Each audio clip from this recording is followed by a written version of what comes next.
আমরা শুরু করি। হ্যাঁ, প্রথম যে স্লাইডটা, এখানে একটা কথা লেখা আছে।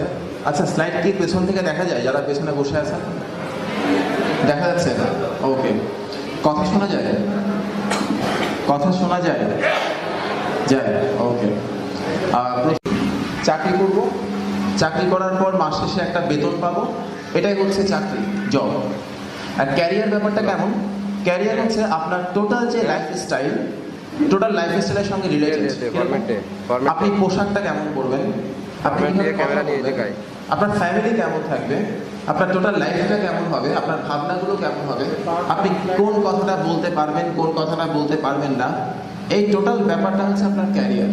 তো ক্যারিয়ার হচ্ছে অনেক লং এবং অনেক ব্রড একটা কনসেপ্ট, এবং জব হচ্ছে খুব ন্যারো একটা কনসেপ্ট। তো আমরা আজকে এখানে এসেছি আমাদের ক্যারিয়ারটাকে ঠিক করে নেওয়ার জন্য, চাকরিকে না।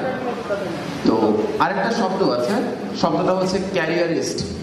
তো ক্যারিয়ারিস্ট এটা আমার দৃষ্টিতে খুব পেইনফুল একটা জিনিস। সারাক্ষণ ক্যারিয়ার ক্যারিয়ার করা, লাইফের ছোট ছোট আনন্দগুলোকে গুড বাই বলে দেওয়া। আমরা এটা খাবো না, আমরা ওরকম হব না। আমরা ক্যারিয়ার নিয়ে ভাববো, কিন্তু ক্যারিয়ারিস্ট হব না। তো যাই হোক, আমরা শুরু করি পরের স্লাইড। স্যার বসলে হতো, স্যার বলছেন। আজকের আড্ডাটা হচ্ছে আমার 66তম ক্যারিয়ার আড্ডা। এর আগে 65টা আড্ডা হয়েছে, লাস্ট হয়েছিল বরিশাল বিশ্ববিদ্যালয়ে। হ্যাঁ, পরের স্লাইড। আমরা প্রথমেই, আমরা যারা এখানে বসে আছি তারা কম বেশি স্বপ্ন দেখতে ভালোবাসি। আমরা প্রথমেই একটা স্বপ্ন দেখব সবাই মিলে, এবং এই স্বপ্নটা কিভাবে দেখা যায় সেটা নিয়ে একটু ভাববো। দেখা যাক নেওয়া কোন মুভি থেকে জানেন কেউ? শব্দপদী থেকে নেয়া, তারাশঙ্কর বন্দ্যোপাধ্যায়ের একটা উপন্যাস। তো আমি যতবারই এই গানটা দেখি ততবারই খুব একটা রোমান্টিক ভাব কাজ করে মনের মধ্যে। আর এই দৃশ্যটা হচ্ছে সবচেয়ে রোমান্টিক বাংলা সিনেমার দৃশ্য আর কি, সবচেয়ে রোমান্টিক দৃশ্য বাংলা সিনেমার। তো আমি যতবারই দেখি ততবারই আমার মনে হয়, আমি যদি এরকম কাউকে বাইকে করে নিয়ে ঘুরে আসতে পারতাম তাহলে লাইফটা কত সুন্দর হতো। অথবা এই দৃশ্যে, মানে এই গানের দৃশ্যে যখন একটা সিকোয়েন্স আছে না, যেখানে সুচিত্রা পেছন থেকে বলবো না, তো এখন এরকম একটা বলবো না জন্য জীবন দিয়ে দেওয়া যায় যদি এরকম কেউ বলতো। এটা সবারই ইচ্ছে হয় এরকম কাউকে নিয়ে ঘুরে আসতে, কিন্তু সমস্যা হলো আমি বাইক চালাতে পারি না। আর দ্বিতীয় সমস্যা হলো, যদি সুচিত্রাকে নিয়ে ঘুরে আসতে হয় আমাকে কি হতে হবে? উত্তম কুমার হতে হবে। অথবা আমাদের আপুরা যারা বসে আছেন তারা যখন ভাবেন উত্তম কুমার যদি আমাকে নিয়ে একটু ঘুরে আসতো তাহলে জীবনটা কত সুন্দর হতো, এই পড়াশোনা করে কি হবে, কি আছে কে মনে। কিন্তু কথা হচ্ছে, যদি উত্তম কুমার আপনাকে নিয়ে ঘুরে আসতে হয় আপনাকে কে হতে হবে? সুচিত্রা সেন হতে হবে। বলতে পারেন উত্তম কুমার তো উত্তম কুমারই, উত্তম কুমার কি হওয়া সম্ভব? কিংবা সুচিত্রা সেন কি হওয়া সম্ভব? ওনারা তো জিনিয়াস। আমরা একটা কথা বলি না, জিনিয়াস? ওকে, তাদেরকে বলি। এই সুচিত্রা সেনের বাড়ি কিন্তু বাংলাদেশে, জানেন আপনারা কোথায়? পাবনাতে। উনি যখন প্রথম সিনেমা করতে আসেন তখন ওনার উচ্চারণে সমস্যা ছিল। উনি প্রমিত বাংলা উচ্চারণে কথা বলতে পারতেন না।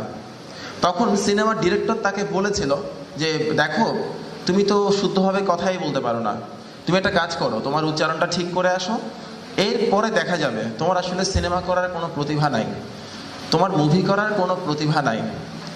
তো বাংলা সিনেমার মহানায়িকাকে যদি তার প্রথম জীবনে শুনতে হয় তোমার সিনেমা করার কোনো প্রতিভা নাই, উনি যদি মহানায়িকা হতে পারেন আমরা পারবো না কেন? পারবো।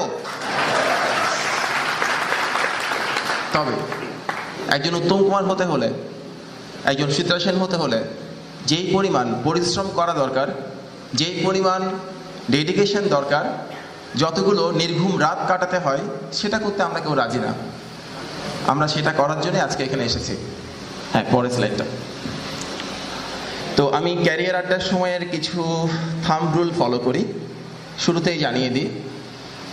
এক হচ্ছে, যে কোনো সময় আপনারা আড্ডা ছেড়ে চলে যেতে পারবেন, কোনো অসুবিধা নেই। যে কোনো সময়ে একেবারের জন্য চলে যাওয়া যাবে, অথবা ছোট কিংবা বড় বাথরুম করার জন্য যাওয়া যাবে, কোনো সমস্যা নেই। আপনাদের মোবাইল ফোনটা দয়া করে সাইলেন্ট রাখবেন। যদি কথা শুনতে শুনতে কারো ঘুম পেয়ে যায়, ঘুমানো যাবে, কোনো অসুবিধা নাই। তবে ঘুমাতে ঘুমাতে পাশের জনের গায়ে হেলে পড়া যাবে না, কারণ ওনাকেও ঘুমাতে দিতে হবে। প্রত্যেকের ঘুমানোর অধিকার আছে। কোনো কিছু লেখার দরকার নাই। আমি এই প্রেজেন্টেশনটা ভিডিও হচ্ছে, সো আমি ইউটিউবে দিয়ে দিব, আপনারা পেয়ে যাবেন। হ্যাঁ, পরেরটা। আমি মুভি দেখতে অনেক ভালোবাসি এবং আমার লাইফের অনেকগুলো লেসন আমি পেয়েছি মুভির থেকে। তো সেগুলোর মধ্য থেকে আমার পছন্দের কিছু মুভির লাইন আপনাদের সঙ্গে শেয়ার করছি। আমার লাইফে এগুলো কাজে লেগেছে, আপনারা আপনাদের মতো করে কাজে লাগাবেন কিংবা ছুঁড়ে ফেলে দেবেন যে কোনো একটা। পরেরটা। Mama always said that life was like a box of chocolates. You never know what you are gonna get. এটা কোন সিনেমা থেকে নেওয়া জানেন কেউ? Forrest Gump. ফরেস্ট গাম্প আপনাদের মধ্যে দেখেননি কারা কারা? হাত তোলেন তো একটু। ফরেস্ট গাম্প দেখা হয়নি কাদের কাদের? ওকে, হাত নামান। তো ফরেস্ট গাম্প দেখবেন। শুধু পড়াশোনা করলে আসলে কিছু হয় না। হ্যাঁ, পড়াশোনা করার পাশাপাশি মুভি দেখতে হয়, ভালো কিছু বই পড়তে হয়, ভালো কিছু গান শুনতে হয়। তো এখানে বলছেন, মা সবসময় আমাকে বলতেন আমাদের লাইফটা হচ্ছে একটা চকলেটের বক্সের মতো। একটা চকলেটের বক্স থেকে আপনি কোন চকলেটটা নিচ্ছেন এটা আগে থেকে আপনি কখনোই জানতে পারবেন না। ঠিক একইভাবে আপনার লাইফটা আপনাকে কোথায় নিয়ে যাবে এটা সম্পর্কে আগে থেকে বলা সম্ভব নয়। যদি তাই হতো, আপনাদের সামনে দাঁড়িয়ে এই যে কথা বলছি আমি, আমার দুটো ছোট কথা বলি। আমি যখন অনার্সে পড়তাম তখন একটা সময় আমার ইচ্ছে হয়েছিল, মনে হয়েছিল অনার্স কমপ্লিট করার দরকার নাই, এবং আমি অনার্স কমপ্লিট না করার জন্য যা যা প্ল্যান করা দরকার সব কিছু করে ফেলেছিলাম। সেই আমি অনার্স কমপ্লিট করলাম, যেটা একটা সময় আমি ভাবতেও পারতাম না। আমার অনার্সের যে রেজাল্টটা ছিল, আমার ছিল সেকেন্ড ক্লাস। আমি পেয়েছিলাম 2.74 কম্পিউটার সায়েন্স অ্যান্ড ইঞ্জিনিয়ারিং থেকে। এবং computer science and engineering department থেকে 2.74 নিয়ে পাশ করা কিন্তু সহজ না, কঠিন। এ অর্থে কঠিন যেহেতু কম্পিউটার সায়েন্স অ্যান্ড ইঞ্জিনিয়ারিংয়ে মার্কস পাওয়া সহজ, সো 2.74 পেতে হলে আপনাকে অনেক কষ্ট করে পড়াশোনা না করে বসে থাকতে হবে। I did that. তো আমি আমার সবসময় ওই টিচিং, পড়ানো, হ্যাঁ পড়ানোর প্রতি আমার খুব ফ্যাসিনেশন কাজ করে সব সময়। তো আমার বিশ্ববিদ্যালয়ে শিক্ষক হওয়ার কোনো যোগ্যতা ছিল না, কিন্তু ইচ্ছা ছিল। ইচ্ছা থাকলে তো হয় না, যোগ্যতা থাকতে হয়। সেটা আমার কখনোই ছিল না, যার ফলে বিশ্ববিদ্যালয়ের শিক্ষকদেরকে আমি একই সাথে ঈর্ষা করি এবং শ্রদ্ধা করি। তো যেই আমার একটা সময়ে কোনো চাকরি পাবো এটা কেউ কখনো ভাবে নাই, কোনো বিশ্ববিদ্যালয়ে পড়ানোর যোগ্যতা দূরে থাক, চাকরি পাবো এটা কেউ কখনো ভাবে নাই, সেই আমাকে এখন বিভিন্ন বিশ্ববিদ্যালয় থেকে ইনভাইট করে নিয়ে যায় বিভিন্ন বিশ্ববিদ্যালয়ে কথা বলার জন্য। এটা আমার জন্য একটা বিশাল সৌভাগ্য মনে করি। ওই জন্যই আপনাদেরকে বলছি, আপনার লাইফ আপনাকে কোথায় নিয়ে যাবে আপনি আসলেই জানেন না। আপনি যেটা ভাবছেন সেটা নাও হতে পারে। আপনারা যারা ভাবছেন, কালকে রাত্রে আমাকে অনেকে বলছিল যে ভাইয়া আমরা যে এই বিশ্ববিদ্যালয়ে পড়ি, এই বিশ্ববিদ্যালয়তে কেউ চেনে না, আমরা কি করতে পারবো? তখন আমি তাকে বললাম, ঠিক আছে ছোট ভাই, এখানে পড়তেছো কিসের জন্য?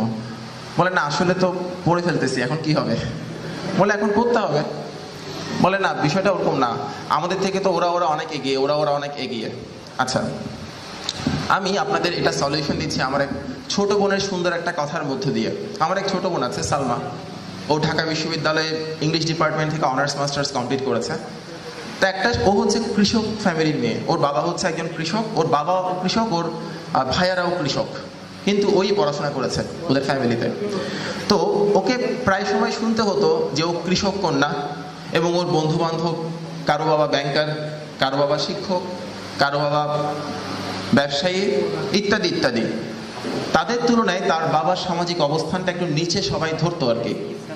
তাকে ওই কথাগুলো শুনতে হতো, এবং এই কথাগুলো শুনে ওর মধ্যে এক ধরনের হীনমন্যতা কাজ করতো এবং নিজের মধ্যে একটা ছোট হয়ে যাওয়ার ভাব কাজ করতো। একটা সময় সে ভাবলো যে, আমাকে বলতেছে যে ভাই আমি একটা সময় ভাবলাম আমার সমস্যাটা আসলে কোথায়, আমি কৃষকের কন্যা এটা আমার সমস্যা, নাকি আমি সব সময় ভাবছি আমি কৃষকের কন্যা এটা আমার সমস্যা। তখন আমি ভেবে দেখলাম আমার সমস্যা দ্বিতীয়টা, আমি কৃষকের কন্যা, এটা কোনো সমস্যা না। আমি আস্তে আস্তে সেই সমস্যা থেকে বের হয়ে আসলাম। সেই পরবর্তীতে ঢাকা ইউনিভার্সিটি থেকে ইংলিশে অনার্স মাস্টার্স করেছিল। ওই জন্য আপনাদেরকে বলছি, আপনারা এই বিশ্ববিদ্যালয়ে পড়ছেন বা অন্য কোনো বিশ্ববিদ্যালয়ে পড়ছেন, এটা কোনো সমস্যা না। আপনি এখন কোথায় আছেন এটা কোনো ইম্পর্টেন্ট ব্যাপার না, আপনি সামনে কোথায় যাচ্ছেন এটা হচ্ছে ইম্পর্টেন্ট ব্যাপার। আপনি যদি আফটার 10 ইয়ার্স আপনার লাইফটাকে আপনি যেভাবে এখন কল্পনা করছেন সেরকম না হয়, বা একটা ভালো অবস্থানে নিতে না পারেন, সেটা হচ্ছে আপনার দায়বদ্ধতা, সেটা হচ্ছে আপনার সমস্যা। একটা সময় আপনি কোথা থেকে পড়াশোনা করেছেন এটা কেউ মনে রাখবে না। এই যে বিসিএস পরীক্ষার কথা যদি আমি বলি, 28তম বিসিএস প্রশাসনে প্রথম হয়েছিলেন প্রশান্ত দা পড়াশোনা করতেন নোয়াখালী ডিগ্রি কলেজে। নোয়াখালী ডিগ্রি কলেজের আমাদের যে স্ট্যাটাসটা, ওটা থেকে নিশ্চয়ই আপনাদের বিশ্ববিদ্যালয়ের স্ট্যাটাস অনেক ভালো, কিন্তু সেই প্রশান্ত দার অনেক বন্ধু বান্ধব কিন্তু এখনও হয়তোবা কোনো একটা দোকানে বসে বসে হিসাব লেখে। সবচেয়ে ক্লোজ ফ্রেন্ডটা দেখেন, একই প্রতিষ্ঠান থেকে পড়াশোনা করা দুইটা ছাত্রের সামাজিক অবস্থানের কত পার্থক্য। আপনি কোন অবস্থানে যাচ্ছেন এটা ডিপেন্ড করে আপনার ইউনিভার্সিটি ভাবনা। বিসিএস নিয়ে গবেষণা করবো, বিসিএস ক্যাডার হওয়ার পরে একটা সিস্টেম নিয়ে কথা বলার আগে আপনার প্রথম দায়িত্ব হচ্ছে সেই সিস্টেমে প্রবেশ করা। ওই সিস্টেমে প্রবেশ না করলে আপনি যতই কথা বলেন না কেন, সিস্টেমের কোনো পরিবর্তন কখনোই হবে না। এটা কথাটা আমার না, হিটলারের কথা। দেখা যাচ্ছে এই স্লাইডটা, এই ভদ্র মহিলাকে চেনেন? Audrey Hepburn. ওকে, আমরা প্রথমে যে গানটা শুনেছিলাম ওই দৃশ্যটা কিন্তু রোমান হলিডে মুভি থেকে কপি করা, এবং রোমান হলিডে মুভিতে নায়িকা ছিলেন অড্রে হেপবার্ন। আমার মতো অনেকেরই হয়তো বা ক্রাশ কথাটার সাথে পরিচিত তো নাকি? ওকে, তো আমার ক্রাশ লিস্ট বেশ লম্বা, তার মধ্যে প্রথম দিকে আছেন উনি। যাই হোক, এই মুভিটার নাম হচ্ছে সাফরিনা, 1964-এর একটা মুভি। এখানে লিখছেন, he doesn't even know I exist। এর মানে হলো আমাদের অনেকেই আমরা প্রেমে পড়ে যাই, অনেক দিন ধরে প্রেমে পড়ে থাকি, কিন্তু যার প্রেমে পড়ে আছি সে জানেই না। আবার এমনও হয় যার প্রেমে পড়ে আছি সে জানেই না যে পৃথিবীতে আমি এক্সিস্ট করি কিনা। আমি ধরেন ঐশ্বরিয়ার প্রেমে হাউডুবু খাচ্ছি, ঐশ্বরিয়া জানেই না সুশান্ত পাল নামে একটা মানুষ আছে। He doesn't even know I exist। তো এই ধরনের প্রেমকে আমি প্রেম না বলে ডিজাস্টার বলার পক্ষপাতী। একটা সত্য ঘটনা শেয়ার করি। ইংল্যান্ডের একটা পার্কে এক বৃদ্ধ না, মাঝ বয়সী লোক হবে, প্রতিদিন হাঁটতে যেতেন। ওনার সাথে এক যুবকের কথা হতো প্রতিদিন। কোন এক বিকেলবেলা সেই যুবককে ওই বৃদ্ধ লোকটি বলছেন, বৃদ্ধ লোকের বয়স ধরেন 50-55 এরকম, আর যুবকের বয়স ধরেন 20-21 এরকম। বলছেন, আমার এটা ভাবতে খুব ভালো লাগে যে গত 30টি বছর ধরে আমি একটা মেয়েকে ভালোবাসি, একটা মেয়ের প্রেমে পড়ে আছে। তখন যুবকটি খুব উৎফুল্ল হলো, বলে কি স্যার আপনার কথাটা শুনে খুব ভালো লাগলো, এটাই হচ্ছে প্রেম, আপনার মতো প্রেমিক পাওয়া যায় না। তখন বৃদ্ধ বললেন, আমার আরো ভালো লাগতো যদি ওই মেয়েটি একটিবারের জন্য ব্যাপারটা জানতো। এমন মতো প্রেম হয়, কিছু করার নাই। আপনাদের হয় না এরকম প্রেম? শুধু বলতে পারি না বলে কত প্রেম হারিয়ে গেল। যাই হোক,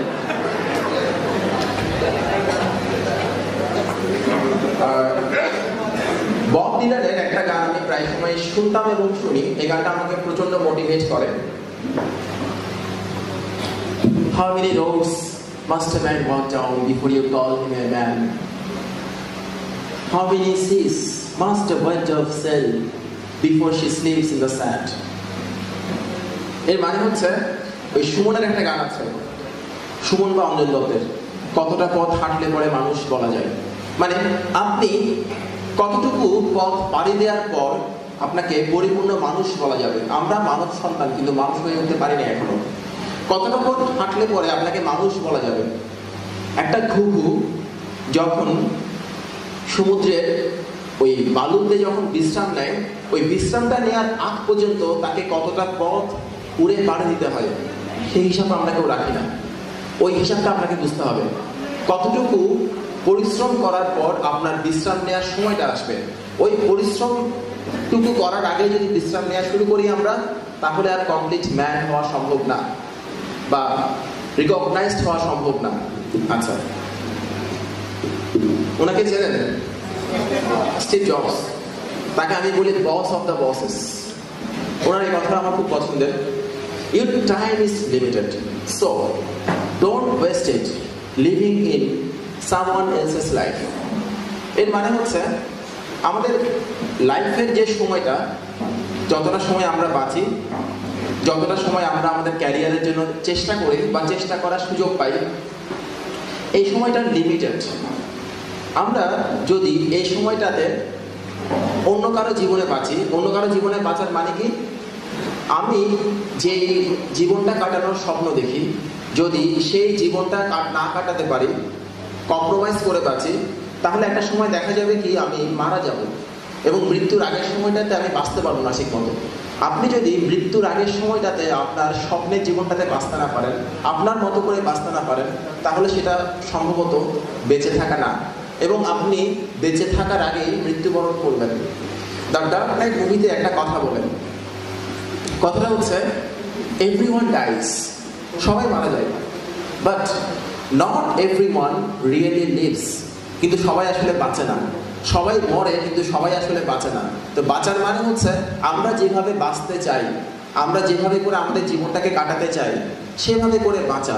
এবং সেভাবে করে বাঁচতে হলে কখনোই ওই শুয়ে ঘুমিয়ে বসে বেঁচে থাকা সম্ভব না। ওটার জন্য প্রচুর ডেডিকেশন দরকার, প্রচুর পরিশ্রম করা দরকার। ওই শুয়ে বসিয়ে ঘুমিয়ে কাটানোর আগে সময়টাতে আপনাদের কিছু নির্ঘুম রাত কাটাতে হবে, কিছু পরিশ্রম করতেই হবে। আমি এমন কোনো সফল মানুষ দেখি নাই যে সফল মানুষটা পরিশ্রম করা ছাড়া সফল হয়েছেন। আর পরিশ্রম করলে কিন্তু মানুষ মরে না। যদি পরিশ্রম করলে মানুষ মরতো, অতি পরিশ্রমে যদি মানুষ মরতো, তাহলে আমরা দেখতাম পৃথিবীর সমস্ত সফল মানুষই হচ্ছে মৃত। ওটা তো আর দেখি না। সো আচ্ছা, আমার লাইফের গল্পটা যদি আমি একটা স্লাইড দিয়ে বলি, আমার যে এন্ট্রিগুলো, আমি বিভিন্ন বিশ্ববিদ্যালয়ে পড়েছি, বিভিন্ন না দুটো বিশ্ববিদ্যালয়ে পড়েছি, এবং এখন যে চাকরিটা করছি, এই চাকরির গল্পটা আমি যদি একটা স্লাইড দিয়ে বলি, তাহলে এভাবে বলতে পারি।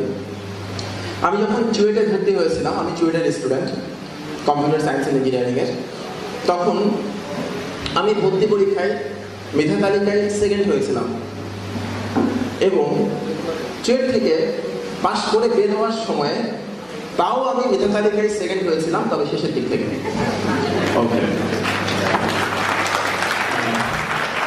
সাহস পাইতাম না, কিন্তু এমন একটা ভাব নিতাম ওদেরকে আমি পাত্তাই দিলাম। ঘটনা ছিল ভিন্ন। এরপরে হচ্ছে পড়াশোনা করতাম না, পড়াশোনা করতে ভালো লাগতো না, পড়াশোনা করতাম না, একাডেমিক পড়াশোনা করতাম না, বিজনেস করতাম। আমার ব্যবসা ছিল, আমি গিফটের দোকান দিয়েছিলাম, গিফটের দোকান ছিল আমার, আমার নিজের কোচিং সেন্টার ছিল। আমি কিছু আইটেম বিদেশ থেকে এনে এখানে বিক্রি করতাম, অর্থাৎ ইম্পোর্টের বিজনেস করতাম। তারপর শেয়ার মার্কেটে আমার ইনভেস্টমেন্ট ছিল, ধরাও খাইছে সেই রকম ভাবে। এই বিজনেসগুলো করতাম, এবং বিজনেস করার সময় আমার কাছে মনে হয়েছিল এই যে আমি ব্যবসা করে ব্যবসায়ী হব, বড় একজন ব্যবসায়ী হব, এই ক্ষেত্রে তো আমার অনার্স কমপ্লিট করার কোনো দরকার নাই। আমি ইঞ্জিনিয়ারিং করে করবোটা কি? তখন আমি সিদ্ধান্ত নিলাম আমি অনার্স কমপ্লিট করব না।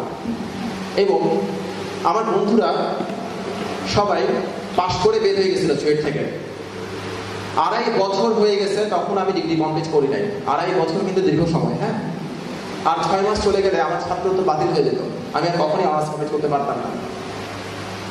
তো অনার্স কমপ্লিট না করার পেছনে আমার যুক্তি ছিল এই, আমি যাহা করতেছি তাহা করার জন্য আমার অনার্স লাগে না, ইন্টারমিডিয়েট পাস করলেই চলে, সেজন্যই আমি করিনি। তো আমি আমার লাইফে 2টা কাজ কখনো করি না, বা 2টা বিষয় নিয়ে কখনো মাথা ঘামাই না। এক, যে বিষয়টা করতে আমার ভালো লাগে না কিন্তু আমার করার দরকার নাই, সেটা নিয়ে আমি কখনোই মাথা ঘামাই না। 2, যে বিষয়টা নিয়ে মাথা ঘামালে কোনো লাভ হবে না।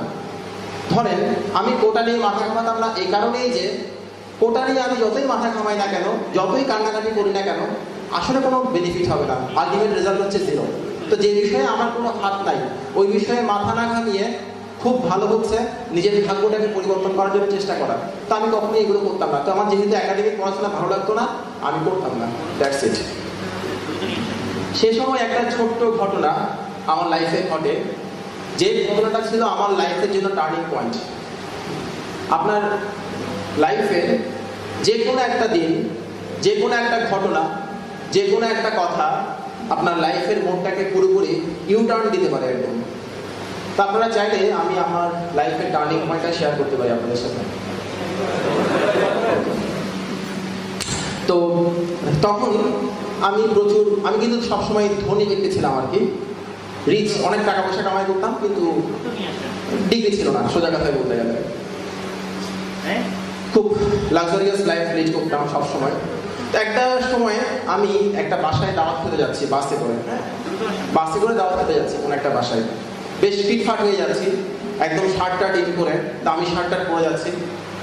ফিটফাট হয়ে যাওয়ার পেছনে অবশ্য অন্য একটা কারণ ছিল, ওই বাসায় এক সুন্দরী মেয়ে ছিল, তাকে ইমপ্রেস করার জন্য যাচ্ছি।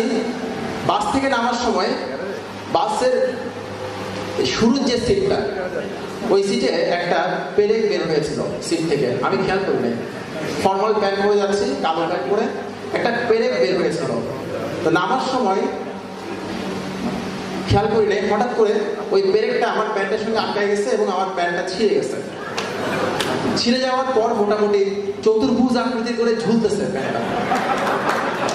তো আমি বাস থেকে নেমে বুঝতেছি না আসলে কি করব, প্যান্ট ঝুলতেছে, মোজা দেখা যাচ্ছে, এরকম একটা অবস্থা, কি করব?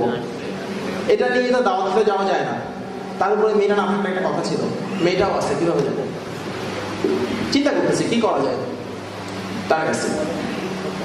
তো সেন্টার পয়েন্ট হসপিটাল আছে ওখানে একটা চিটংয়ে, আমি নেমে গেছিলাম চেরাগি পাহাড়ের মোড়। এগুলো আপনাদের চেনার কথা না, চিটংয়ে যারা আছে তারা চিনবেন। তো নেমে চিন্তা করতেছে আসলে কি করা যায়। আমাকে খুব পেন্সিভ দেখাচ্ছিল, টেন্সড। আপনাদের একটা সিক্রেট শেয়ার করি, ছেলেরা যখন, পুরুষ মানুষ আর কি, পুরুষ মানুষ যখন কোনো একটা বিষয় নিয়ে উদ্বিগ্ন হয়ে পড়ে, চিন্তায় পড়ে, তখন তাকে যথেষ্ট চিন্তামগ্ন অবস্থায় দেখা যায় এবং সে তখন এমন একটা ভাব নেই যে অনেক কিছু চিন্তা করে ফেলতেছে, এরকম একটা ভাব নেই, বিশাল চিন্তা করে ফেলতেছে, একদিকে তাকাই থাকে। আমার এক্সপেরিয়েন্স বলে ওই সময় আসলে ওই ছেলেটা কোনো কিছুই ভাবে না, তার মাথা পুরোপুরি ব্ল্যাঙ্ক হয়ে যায়। মেয়েদের ক্ষেত্রে উল্টা, মেয়েরা আসলেই চিন্তা করে, চিন্তায় পড়ে গেলে। ছেলেরা কিছু চিন্তা করে না, কিন্তু ভাব দেখায় বহুত কিছু চিন্তা করে ফেলতেছে, এরকম একটা বিষয়। তো আপনাদের আপুরা যারা আছেন, যারা প্রেম করেন, তাদেরকে বলছি, ওই গল্প করার সময় যখন দেখবেন আপনার পছন্দের মানুষটা বিশাল একটা ভাব নিয়ে আপনার পাশে বসে আছে এবং বলতেছে, এই বিরক্ত করো না, টেনশনে আছি, ভাব নিয়ে তাকায় আছে একদিকে, জাস্ট তাকে একটা ধাক্কা দেন, সে কিছু চিন্তা করতেছে না, ফর শিওর কিছুই ভাবতেছে না, এরকম হয়। তো আমি ভাবতেছিলাম, আসলে কিছুই ভাবতেছিলাম না, মাথা ব্ল্যাঙ্ক হয়ে গেছে। আমার এক দোস্ত, ও এখন অ্যাডমিনে আছে, 30তম বিসিএস অ্যাডমিনে গেছে ও। শেষ আমাকে বলে, কিরে বেটা তুই এখানে দাঁড়াইছিস কিসের জন্য? বলে আমার একটা দাওয়াত ছিল, এই অবস্থা, প্যান্টটা ছিঁড়ে গেছে, কি করবো? বা দাওয়াতের গোষ্ঠী গেলা, চল গল্প করি। তা আমরা গিয়ে চা খাচ্ছিলাম, গল্প করতেছিলাম। গল্প করার প্রসঙ্গে সে আমাকে জিজ্ঞেস করলো, আচ্ছা তুই বিসিএস পরীক্ষা দিচ্ছিস না কিসের জন্য?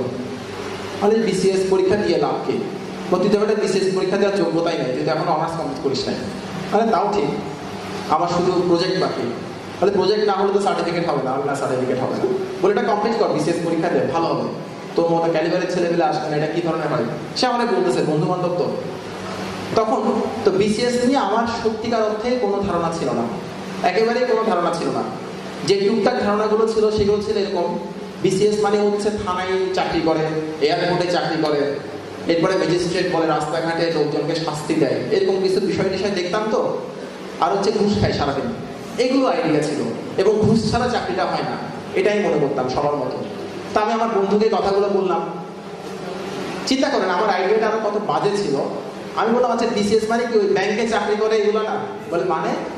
বলে সরকারি ব্যাংকের সিনিয়র অফিসার নাকি কতগুলো বলে, এগুলো বিসিএস দিয়ে আসলে নন ক্যাডার পোস্ট। বলে না দোস্ত, বিসিএস তো এগুলো না। বলে বিসিএস মানে আমি জানি ওই এয়ারপোর্টে চাকরি হবে, থানায় চাকরি হবে, রাস্তাঘাটে গাড়ি থামাবে, এগুলো তো নাকি? আমি সবই বুঝি। বিসিএস নিয়ে যারা জানে না তারাই সবচেয়ে বেশি জানে, এটা হচ্ছে আমার আইডিয়া। আমি দেখছি বিসিএস নিয়ে সবচেয়ে, সিভিল সার্ভিস নিয়ে সবচেয়ে বেশি কথা বলে যারা সবচেয়ে কম জানে তারা। তা আমিও ওদের দলেই ছিলাম। তা আমার বন্ধুটা আমাকে যথেষ্ট ধৈর্য ধরে ব্রেন ওয়াশ করছে।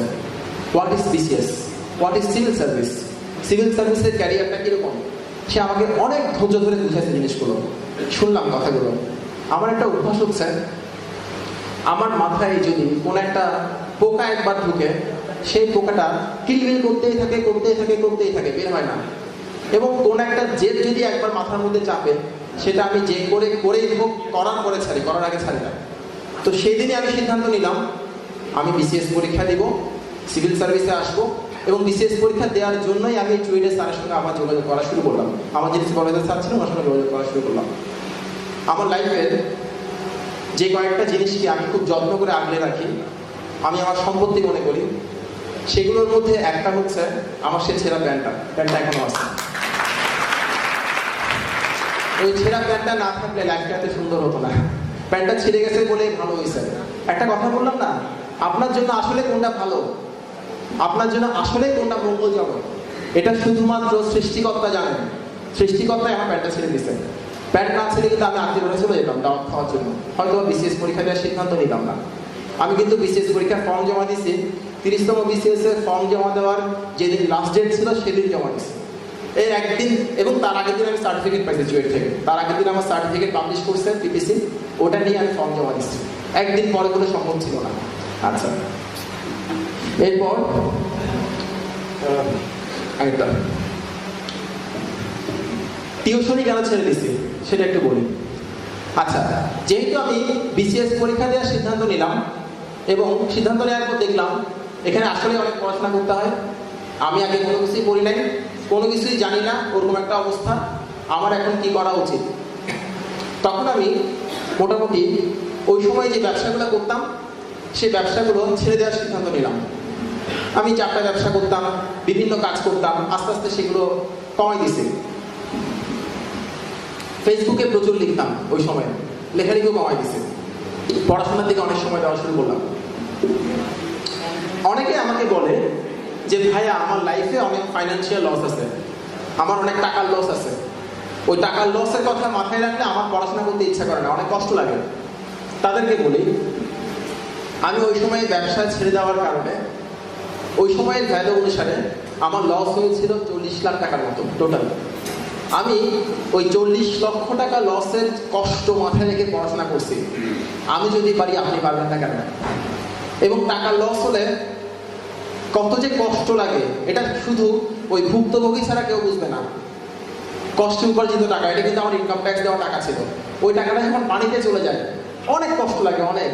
আমার মনে হয় গার্লফ্রেন্ড চলে গেলে এত কষ্ট লাগে না, টাকা চলে গেলে যে পরিমাণ কষ্ট লাগে। আচ্ছা, তো আমি কেন টিউশনি করা ছেড়ে দিয়েছি সেটা একটু বলি। আমার নিজের কোচিং সেন্টার ছিল, আমি ওনার ছিলাম, কোনো পার্টনারশিপ ছিল না। অনেক স্টুডেন্ট ছিল, প্রচুর স্টুডেন্ট ছিল, আমাকে চেনে, অনেকে ছিল, অনেকে চেনে যে আমার স্টুডেন্ট প্রচুর আছে। তো সেটা কেন ছেড়ে দিলাম, গল্পটা শেয়ার করি আপনাদের সঙ্গে। প্রতি বছর আমার অনেক স্টুডেন্ট আমার কোচিং থেকে ইন্টারমিডিয়েট পাস করার পর বিভিন্ন বিশ্ববিদ্যালয়, কলেজ, বিভিন্ন জায়গায় চান্স পেত। তো তারা চান্স পেয়ে আমাকে ফোন দিত, স্যার আমার মেডিকেলে আসছে, আমার বুয়েটে আসছে, আমার অমুক জায়গাতে আসছে, ঢাকা বিশ্ববিদ্যালয়ে আসছে, ইত্যাদি ইত্যাদি। সবাই ফোন করে বলতো, আমার অনেক শান্তি লাগতো। আমার স্টুডেন্ট যখন কোথাও চান্স পায়, এটা অনেক একটা সুখের একটা অনুভূতি। আমার স্টুডেন্ট বড় হচ্ছে, এটা ভাবতে অনেক আনন্দ লাগে। তা আমারও ভালো লাগতো। আমার এক প্রিয় স্টুডেন্ট ছিল, যাকে আমি ছোট ভাইয়ের মতো আদর করতাম। সে চান্স পেয়েছিল বুয়েটে, ইলেকট্রিক্যাল ইঞ্জিনিয়ারিং চান্স পেয়েছিল। সে চান্স পাওয়ার পর আমাকে একটা ফোনও করে নাই।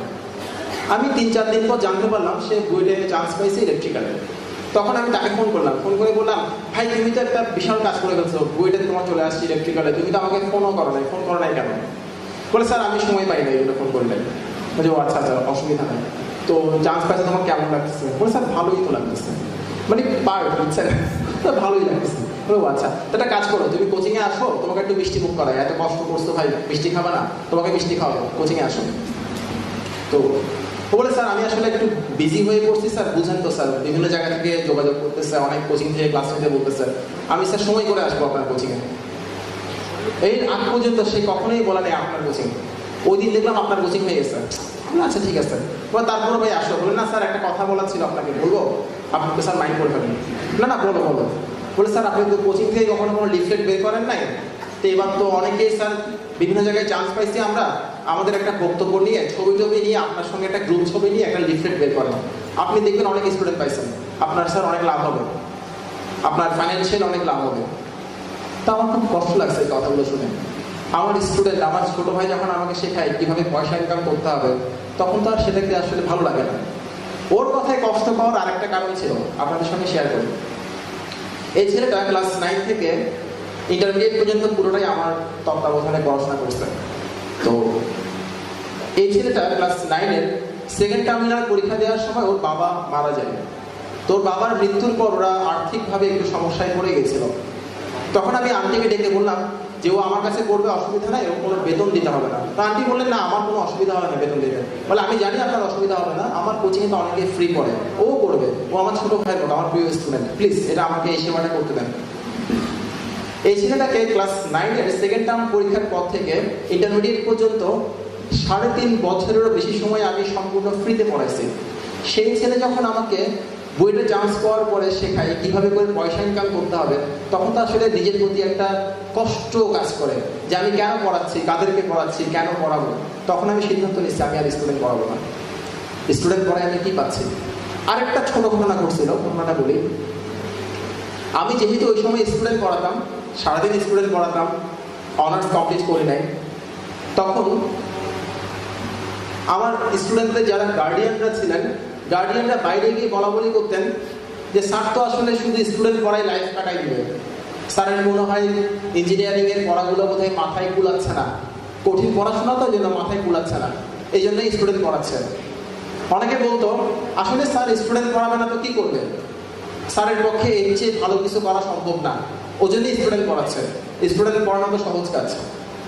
যারা আমার ওয়েলিশন ছিলেন সেই গার্ডিয়ানরা আমাকে এসে বলতেন স্যার এই কথাগুলো লোকজন বলা বলি করে, আমাদের শুনতে স্যার কষ্ট লাগে, আপনি লাইফে কিছু করতে পারবেন না, ওদের স্টুডেন্ট পড়াচ্ছেন। আপনাদেরকে বলি লাইফে সে কাজটা করাই হচ্ছে সবচাইতে বেশি আনন্দের কাজ, বেশি গর্বের কাজ, যে কাজটা অন্য সবাই বলে আপনি করতে পারবেন না, সেটা করে দেখানোই হচ্ছে সবচেয়ে গর্বের কাজ। আমি শুধু এই কাজটা করার জন্য, আমি শুধুমাত্র এই কাজটা করার জন্য টিউশনে ছেড়ে দিচ্ছি। কি আছে জীবনে দেখি না, একটু চেষ্টা করি, ওই জন্যই ছেড়ে দিয়েছি।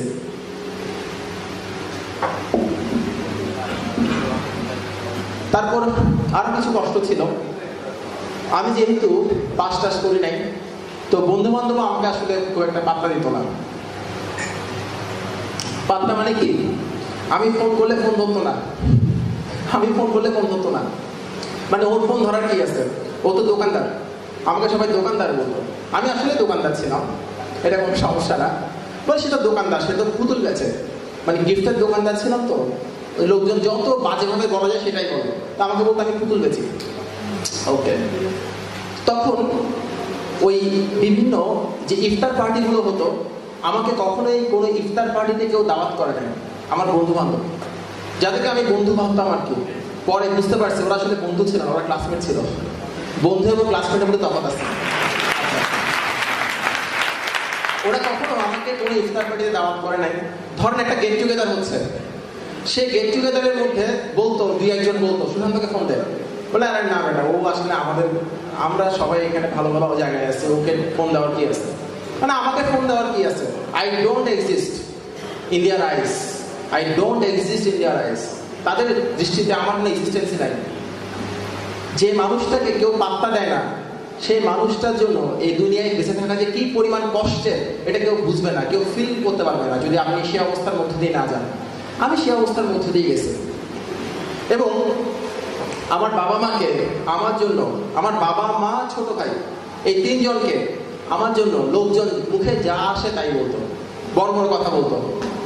আর আত্মীয় স্বজনের কথা কি বলবো ভাই, আত্মীয় স্বজন, পাড়া প্রতিবেশী, কাছের লোকজন, তারা আপনি যখন খুব ঝামেলায় পড়বেন, আপনি যখন খুব কষ্টে থাকবেন, তখন আপনাকে দুইটা ভালো কথা বলতে পারুক বা না পারুক, কথা শোনাতে পারবে, বড় বড় কথা শোনাবে আপনাকে।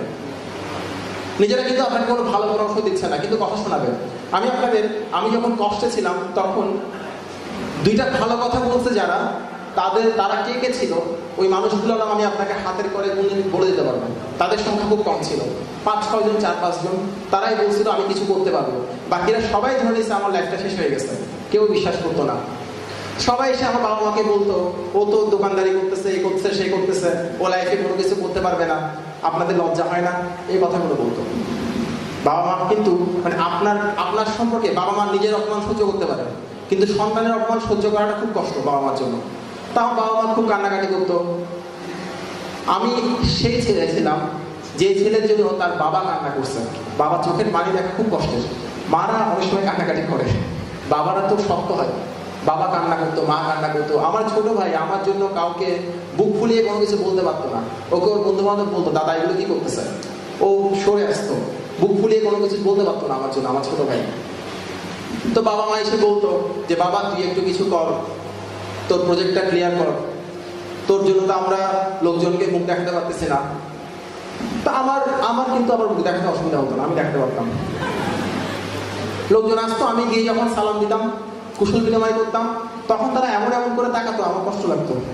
মানে আমি পাস করতেছি না, আমার চেয়ে তাদের কষ্ট বেশি, ওরকম একটা বিষয় ছিল।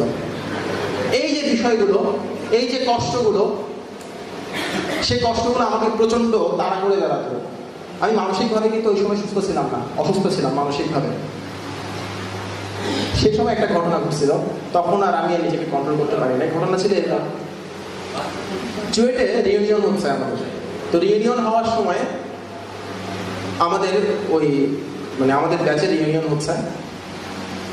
রিউনিয়নের অনেকগুলো কাজ আমি করে দিয়েছি। আমি এই কাজগুলো করতে পছন্দ করতাম, অনুষ্ঠান অর্গানাইজ করা, উপস্থাপনা করা, ব্লা ব্লা ব্লা, খুব পছন্দ করতাম কাজগুলো করতে। ওখানে একটা পর্ব ছিল এরকম, আমি 2002 ব্যাচ, আমি চুয়েটের 2002 ব্যাচ, আমার HSC 2002-তে। তো 2002 ব্যাচে যারা ছিল তারা সবাই ওই ডায়াসের উপর উঠে তাদের পরিচয়গুলো বলতেছিল, কে কোথায় চাকরি করে, কে কোথায় আছে, এরকম একটা পর্ব ছিল, থাকে এরকম একটা পর্ব থাকে। তো আমি আমার স্যারকে বললাম, স্যার আমি স্যার ডায়াসে উঠতে চাচ্ছি না। কেন উঠবো না কেন? বলে স্যার আমি তো কোনো কিছু করি না। বলে কেন, তুমি নাকি বড় ব্যবসা করো? বলে স্যার আমি তো এখনো স্যার অনার্স কমপ্লিট করে নাই স্যার, আমি কিভাবে বলবো? উনি ছিলেন আমার সুপারভাইজার স্যার। স্যার খুব কঠিন হৃদয়ের পুরুষ মানুষ ছিলেন। পুরুষ মানুষ কথাটা বাড়তি করে বলে দেওয়ার কারণ হচ্ছে কঠিন হৃদয়ের নারী হয়, পুরুষ এত কঠিন হৃদয় হয়, স্যারকে নারী আমি বুঝতাম না। স্যার আমাকে বললেন এই উঠো যাও গিয়ে বলো গিয়ে, তুমি কিছু করো না এটা বলো গিয়ে। স্যার আমি এটা কীভাবে বলবো? স্যার আমাকে মাফ করেন স্যার, আমি তো সব কাজই করে দিচ্ছি অনুষ্ঠানের জন্য, আমি স্যার এটা করতে পারবো না, আমাকে স্যার মাফ করেন স্যার, আমাকে স্যার প্লিজ স্যার বেয়াদবি নিয়ে স্যার মাফ করেন। স্যার বলে তোমাকে আমি উঠতে বলছি ভাই, উঠে বলো গিয়ে যে তুমি এখনো কিছু করো না, তেমন একটা পড়াশোনা করছি ইন্টারমিডিয়েট পর্যন্ত, এই কথাটা বলো গিয়ে যাও। তাহলে স্যার এটা কীভাবে বলবো? তখন স্যার খুব গম্ভীর হয়ে বললেন, সুশান্ত যেটা করতে বলছে এটা করো, এটা কিন্তু তোমার প্রজেক্টের একটা অংশ, এটা জন্য একটা মার্কস আছে। সত্যি ঘটনা, বুঝছেন, আমার কাছের বন্ধুরা জানে। তখন আমার তো আর প্রাণে পানি নেই, আমার যেতেই হবে। উঠলাম, সবাই বলতেছে, কেউ গ্রামীণ ফোনে জব করে, কেউ বিশ্ববিদ্যালয়ের টিচার, কেউ স্কলারশিপ নিয়ে বাইরে যাওয়ার জন্য ট্রাই করছে, ইত্যাদি ইত্যাদি ইত্যাদি ইত্যাদি। যখন আমার কাছে মাইক্রোফোনটা আসতেছিল, মানে একজন বলতেছে আর আমি চিন্তা করতেছি, আল্লাহ মাইক্রোফোনটা না আসুক, মাইক্রোফোনটা নষ্ট হয়ে যাক। দেখি মাইক্রোফোনটা নষ্ট হচ্ছে না, মাইক্রোফোন আসতেছে। তখন আমার মনে হচ্ছিল, ইস এই সময় যদি আল্লাহ আমাকে মৃত্যু দিত, আমার চেয়ে সুখী ব্যক্তি কেউ হতো না। আমি কেন মারা যাচ্ছি না? সৃষ্টিকর্তা কেন আমাকে মৃত্যু দিচ্ছেন না? তো মৃত্যুর একটা সিস্টেম আছে। সিস্টেম হচ্ছে আপনার যখন মৃত্যু সবচাইতে বেশি দরকার তখন সে আসবে না, এটা হচ্ছে মৃত্যুর সিস্টেম। আমি চাচ্ছিলাম মৃত্যু, চলে আসছে মাইক্রোফোনটা ধরলাম, ধরে বললাম, যে কথাটা বলছিলাম সেটাই বলতেছি। এটা আপনার বোধহয় লাইফে কখনো ভুলতে পারবো না। কথাটা ছিল এরকম, সবাই কোনো কিছু করা বলতে যেটা বোঝায়, আমি তেমন কিছু করছি না, তবে তেমন কিছু করার জন্য চেষ্টা করছি, আপনারা আমার জন্য দোয়া করবেন। এই কথাটাই বলছিলাম। তো এটা বলে পাশের জনের হাতে মাইক্রোফোন দিয়ে দৌড়ায় চলে গেছি পিছনে, স্টেজের পিছনে বেসিন ছিল। তো বেসিনে মানে আমরা তখন খুব কান্না করতেছিলাম, বাচ্চাদের মতো, একদম বাচ্চাদের মতো কান্না করতেছিলাম, যে আমি কি করলাম লাইফে, আমার লাইফে কিছু থেকে হলো এটা বাকি, কাঁদতেছিলাম আর চোখে পানি দিচ্ছিলাম। তখন আমার এক বন্ধু সেটা বুঝতে পারছে, সে আসলে আমার বন্ধু ছিল। সে দৌড়ায় গিয়ে আমাকে পেছন থেকে জড়াই ধরছে, বলে কি এই গাধা তুই কাঁদছিস কিসের জন্য? কাঁদছিস কিসের জন্য? বলে দোস্ত আমি লাইফে কিছু করতে পারলাম না, আমি বেঁচে থাকার দরকারটা কি? পরিবারকে কষ্ট দিচ্ছি, সব জায়গায় লাঠি খাচ্ছি, আমি কেন বেঁচে আছি? তখন সে বলে কি তুই যখন পড়াশোনা করতি তখন তোকে বলতাম যে পড়াশোনা কর ঠিক মতো, আমাদের কারো কথা তো শুনিস নাই কখনো, এখন কাঁদছিস কিসের জন্য? কাঁদবি না, পুরুষ মানুষ কখনো কাঁদে না, তুই কি মেয়ে নাকি? চেষ্টা কর, পারবি। তখন আমি তাকে জড়াই ধরে আরো জোরে কাঁদা শুরু করলাম। আমার তখন সেই মুহূর্তে মনে হয়েছে ভাই, লাইফে এমন কিছু মুহূর্ত আসে যখন ওই জড়িয়ে ধরে কান্না করার জন্য হলো একটা বন্ধু লাগে। আমার সেই বন্ধুটা ছিল সে, তার কথা আমি কখনো ভুলবো না। এখন এই কষ্টের পর আমি তখন ঠিক করলাম যে মানুষটাকে পৃথিবীতে কেউ চায় না, তার পৃথিবীতে থাকার দরকারটা কি? আমি আত্মহত্যা করার সিদ্ধান্ত নিলাম। ইমোশনাল ছিলাম, মেন্টাল কষ্ট ছিল প্রচুর। তখন ভাবলাম ঠিক আছে, আমি সবাইকে ছেড়ে চলে যাব। সন্ধ্যাবেলা সেদিনের ঘটনাটা আপনাদের সঙ্গে শেয়ার করি। আমার রুমের দরজা বন্ধ করে প্রচুর কাঁদতেছিলাম। আমি ওই সময় খুব কাঁদতে পারতাম, তখন খুব চোখে পানি আসতো, সহজেই আসতো। কষ্ট ছিল প্রচুর, সমস্যা হতো না। লুকিয়ে কাঁদতাম, কারো সামনে না। তো প্রচুর কাঁদতেছিলাম, সামনে চায়ের কাপে কিছু বিষ ঢালা, এবং ভাবলাম আমি চলে যাব পৃথিবী ছেড়ে। বাবাকে কষ্ট দিচ্ছি, মাকে কষ্ট দিচ্ছি, কেন থাকবো? আমার থেকে কি হবে? যখন বিষটা খাবো তখন আমার মাথায় প্রথম যে চিন্তাটা কাজ করছে সেটা ছিল এরকম, এই বিষটা খাওয়ার পর যদি আসলে মরে যায় তখন কি হবে? এটা ছিল প্রথম চিন্তা। তখন মানে একটু ভীতু ছিলাম, অত সাহসী ছিলাম না তো ভাই। মরে যেতে হলে অনেক সাহস লাগে, অনেক ভীতু ছিলাম। পরে আমার কাছের মানুষগুলোর মুখটা আমার সামনে আসছিল, যাদেরকে আমি ভালোবাসতাম। আমার মায়ের কথা মাথায় আসতেছে, বাবার কথা মাথায় আসতেছে। তখন ভাবলাম যে এই আমি মরে যাওয়ার পর আসলে কি হবে, মৃত্যুর পরে দুনিয়াটা কেমন। তখন মনে হলো আমি মারা গেলে আমার মা অনেক কষ্ট পাবে, প্রচুর কাঁদবে। আমার ফাদার হচ্ছে লয়ার, আইনজীবী। উনি আমার মৃত্যুর সংবাদ শুনে অফিস থেকে, কোর্ট থেকে চলে আসবেন, উনিও কান্নাকাটি করবেন। আর আমার ছোট ভাই মহা ফাজিল, সে বাবাকে শান্ত করার চেষ্টা করবে, মাকে শান্ত করার চেষ্টা করবে, এরপর সে বুঝতে পারবে না তার কি করা উচিত, এরপর সেও ভদ্রতাবশত কান্নাকাটি করা শুরু করবে। এরকম একটা বিষয় হইতে পারে মৃত্যুর পর। অন্য কারো কথা মনে নাই, এইটুকু মনে আছে আমার ওই মায়ের কান্নার মুখটা মাথায় এনে খুব কষ্ট লাগতেছিল ওই সময়। তখন মনে হচ্ছিল আমি এই যে মারা যাব, আমার মাকে এত কষ্ট দিয়ে বলবো কেন? মা তো অনেক কষ্ট পাবে। এই যে আমার জীবনটা, এটা তো আমার মায়ের দেওয়া একটা উপহার। আমার মায়ের দেওয়া উপহারটা আমি নিজের হাতে নষ্ট করবো কিভাবে? তখন ভাবলাম আমি একটু বেঁচে থেকে দেখি না কি হয়। তখন মনে হলো আমার যারা বন্ধু বান্ধব ছিল তারা অনেক ভালো ভালো চাকরি করে, তারা অলরেডি চাকরির বয়স হয়ে গেছে 2.5 বছর। আমার পক্ষে কখনোই তাদেরকে ছোঁয়া সম্ভব না। আমি কিভাবে তাদেরকে ছোঁবো? তারা অনেক দূরে এগিয়ে গেছে, সম্ভব না। ঠিক পরের মুহূর্তে আমি ভাবলাম আচ্ছা ঠিক আছে, তারা অনেক বড় বড় মানুষ হয়েছে পৃথিবীতে, সমস্যা কোথায়? তাদেরকে সমাজে সবাই চিনে, ওরা সমাজের সবাই উজ্জ্বল নক্ষত্র। সমাজের 8-10টা উজ্জ্বল নক্ষত্র যেভাবে বেঁচে আছে, তাদের মতো না হোক, একেবারে অনুজ্জ্বল একজন মানুষ হয়ে, একজন নোবডি হয়ে, যাকে কেউ কখনো চিনবে না, যাকে কেউ কখনো পাত্তা দিবে না, সেরকম একটা মানুষ হয়ে বেঁচে থেকে দেখি না কি হয়, দেখি না কি হয়। আমি আপনাদেরকে বলি, সেই দিনটাতে শুধুমাত্র বেঁচে ছিলাম বলে আজকে আমি আপনাদের সামনে দাঁড়িয়ে কথা বলতে পারছি। তো যখন আমাকে কেউ জিজ্ঞেস করে পৃথিবীতে সবচেয়ে বড় উপহারটা কি, পৃথিবীতে সবচেয়ে বড় অর্জনটা কি, ভালো চাকরি পাওয়া, ভালো ক্যারিয়ার করা, অনেক টাকা পয়সা ইনকাম করা, গাড়ি বাড়ি করা, আমি তখন হেসে বলি এই যে ভাই আপনি বেঁচে আছেন, এটাই পৃথিবীর সবচেয়ে বড় উপহার। শুধু বেঁচে থাকলে অনেক কিছু হয়। তো এই কষ্টগুলো ছিল আমার মধ্যে। মানুষের যখন মাঝে মাঝে হয় না, আমাদের পিঠ যখন দেয়ালে ঠেকে যায় তখন আমরা ঘুরে দাঁড়াই, তাই না? আমার ওই সময়ে সত্যি বলতেছি ভাই, পিঠ দেয়ালে গেঁথে গেছিল, আমার আর কিছু করার ছিল না। তখন আমার সামনে যে ছোট ছোট সুযোগগুলো ছিল আমি সব ছেড়ে দিয়েছি একটা বড় সুযোগ ধরার জন্য। ধরেন আপনি একটা পুকুরের পাশ দিয়ে যাচ্ছেন, যাওয়ার সময় আপনি যেটা কই মাছ ধরলেন, ছোট ছোট কই মাছ ধরলেন, এই এক হাতে একটা, এই এক হাতে একটা কই মাছ ধরে আপনি বাসার দিকে যাচ্ছেন। তখন দেখলেন আরেকটা পুকুরে একটা বোয়াল মাছ, বড় একটা বোয়াল মাছ ওই কিনারে খেলা করতেছে। তখন আপনি চিন্তা করলেন এই বোয়াল মাছটা ধরা সম্ভব, হাতে আবার দুইটা কই মাছ। এখন একটা বোয়াল মাছ ধরার জন্য আপনার কয় হাত দরকার বলেন তো? 2 হাত। এর মানে হলো আপনাকে সেই কই মাছগুলো ছেড়ে দিতে হবে, সেই কই মাছগুলোর মায়া ত্যাগ করতে হবে ওই সময়। তখন আপনি চিন্তা করছেন বোয়াল মাছগুলোর জন্য কি একটা বোয়াল মাছ ধরার জন্য কি 2টা কই মাছ ছাড়বো কি ছাড়বো না, ছাড়বো কি ছাড়বো না, দাঁড়ায় আছেন।